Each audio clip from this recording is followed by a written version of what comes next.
சுமை தாங்கிங்கிற சொல்ல கேள்விப்பட்டிருப்போம். கால சுமை தாங்கின்னு எழுதினார் கண்ணதாசன். இது யாருமே இப்படி எழுதினதே இல்லை. காலம் முழுக்க சுமையை தாங்கக்கூடிய ஒரு ஒப்பற்ற உறவு கணவன் மனைவி உறவு தான் சார். பெற்றோர் பிள்ளை உறவா இல்ல. அதான் எழுதினார் கண்ணதாசன். கால சுமை தாங்கி போலே மார்பில் என்னை தாங்கி வீழும் கண்ணீர் துடைப்பாய் அதில் என் விம்மல் தனியுமடி.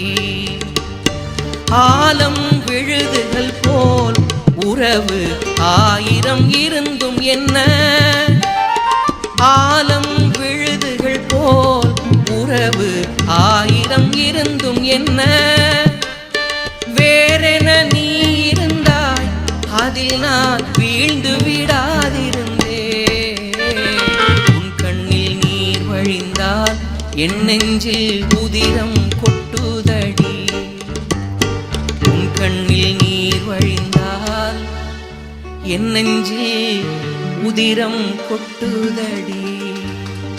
கண்ணதாசன் எழுதின பாட்டு. என்ன பாட்டு பாருங்க. ஆலம் விழுதுகள் போல் 1000 உறவுகள் இருந்தும் என்ன.